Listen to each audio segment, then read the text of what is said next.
I'd like to talk a little bit about the reason why I did time, as well as what I did time for. Two very distinct and different things. What I did time for is 3 counts of felony assault and 12 counts of misdemeanor assault. The reason I did time was because I refused to form a covenant with certain entities that are operating within the police department. While serving time on a parole violation in the county jail, I was approached by a deputy in uniform while I was in the library at the jail.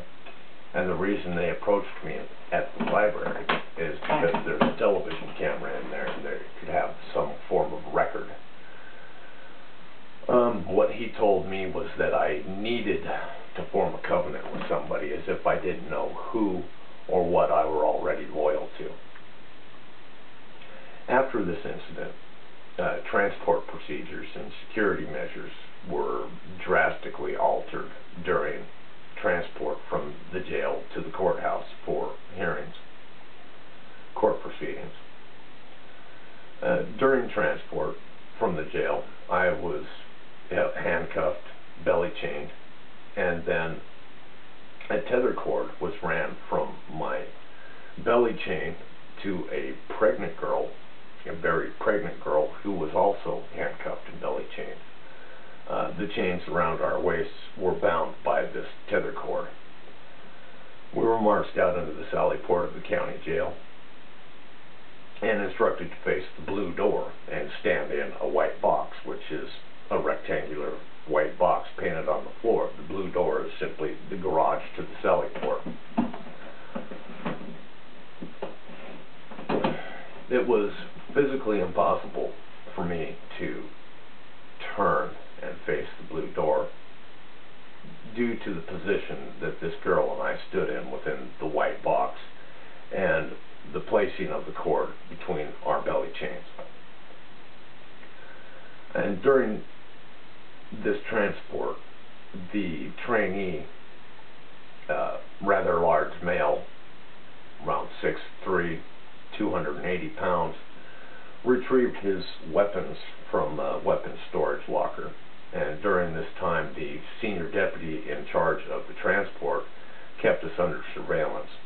If there had been anything wrong or out of place or out of character, she would have said something. She didn't say anything. So after this trainee deputy had gotten his weapons out of the locker, he came and kept us under surveillance while the female deputy went and got her weapons. At this time, he issued an order for me to turn and face the blue door. I couldn't possibly have done it if I had wanted to, not without pulling this pregnant girl off balance. And she's crying, she's upset. You know, this is something that she's not accustomed to. So he came over, very angry, grabbed me by the shoulders, and violently twisted me toward the blue door. And when he did that, the cord that connected her and I together became taut and sent her off balance. She stumbled, nearly fell. And then what he did next was he put his arms around me in a bear hug.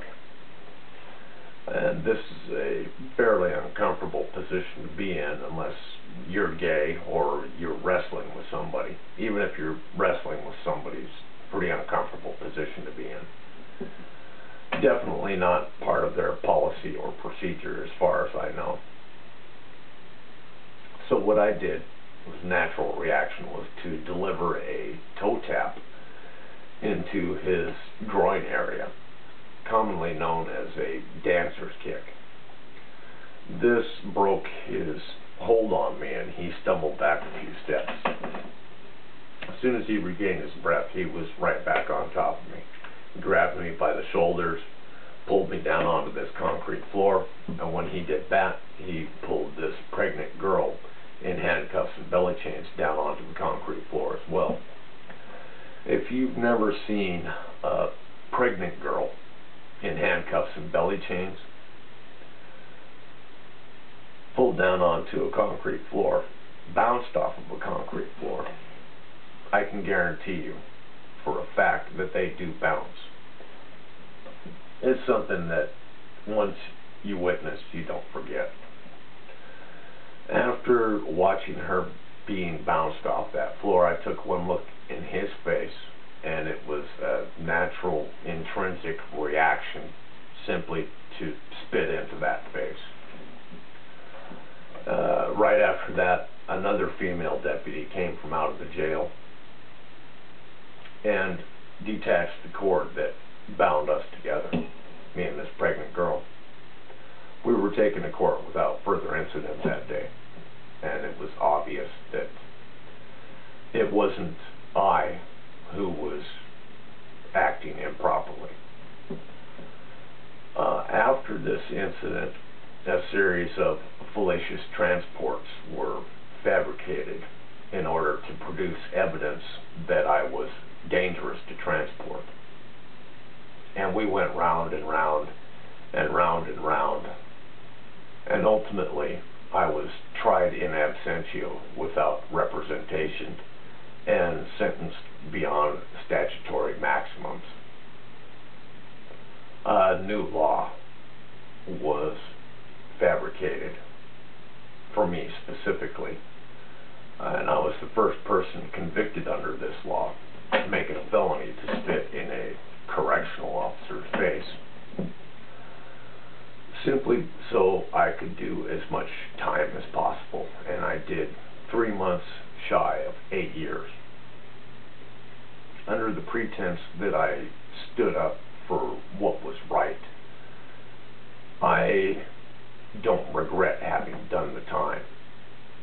And like I told the judge who sentenced me, but didn't bother to give me a trial, I told him that the next time that I see a correctional officer assault a pregnant woman in handcuffs and belly chains, I would stomp on his nuts and spit in his face gladly. There's no doubt in my mind that I will catch some heat if I broadcast this. But there's also no doubt in my mind that they will also catch some heat. I don't have a problem with standing up for what is right, but I definitely have a problem with people who stand up for what is wrong. And common sense dictates that you can't force somebody into a covenant that they don't want to be a part of. It's a self-defeating proposition because eventually people will take exception to that and turn against you. And people who have been forced into this covenant, who are operating within this entity of the police, I would like to ask any of you to step forward if you have any information concerning this incident.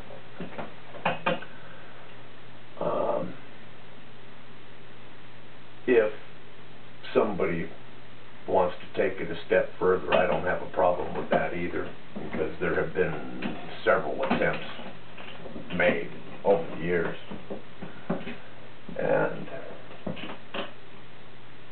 I don't have a problem with standing against what is wrong. But what I really want to know is, any of you have the guts to stand up for what is right